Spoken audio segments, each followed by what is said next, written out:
ગુજરાતના વિવિધ વિસ્તારોમાં મેઘરાજાની ધમાકેદાર એન્ટ્રી થઈ છે, જેમાં નવસારી શહેર, જલાલપુર અને એરુ 4 રસ્તા સહિતના પૂર્વ પંથકમાં વહેલી સવારથી કાળા ડિબાંગ વાદળો વચ્ચે સાર્વત્રિક વરસાદ વરસતા લોકોને અસહ્ય ગરમી અને બફારામાંથી મોટી રાહત મળી છે અને નાના બાળકોએ ધાબા પર જઈને આ વરસાદી મોસમની મજા માણી છે।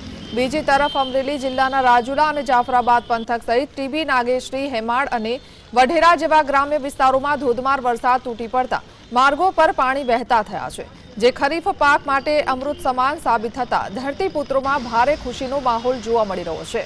વલસાડ જિલ્લાના ઉમરગામ તાલુકામાં પણ કુદરતી પરિબળોના સહારે વહેલી સવારે જોરદાર વરસાદી ઝાપટા પડતા ખેડૂતોમાં ચાલુ વર્ષે સારું ચોમાસું રહેવાનો મોટો આશાવાદ બંધાયો છે।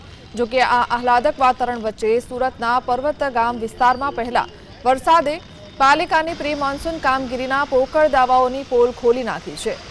અહીં રસ્તાઓ પર ઘૂંટણસમાં પાણી ભરાઈ જતા વાહન ચાલકોના વાહનો અધવચ્ચે બંધ પડ્યા છે અને સ્થાનિક સ્કૂલ નજીક જળબંબાકાર થતા નિર્દોષ શાળાના બાળકો તેમજ વાલીઓને ભારે હાલાકી વેઠવી પડી છે। તંત્રની આ ઘોર બેદરકારી અને કાગળ પરની કામગીરીના કારણે સ્થાનિક રહીશોમાં પાલિકા સામે ભારે આક્રોશ ફાટી નીકળ્યો છે। આમ રાજ્યના અન્ય વિસ્તારોમાં જ્યાં મેઘરાજા ખુશીઓ લઈને આવ્યા છે, ત્યાં સુરતમાં પાલિકાની ઘોર બેદરકારીએ લોકોની મુશ્કેલીમાં ભારે વધારો કરી દીધો છે।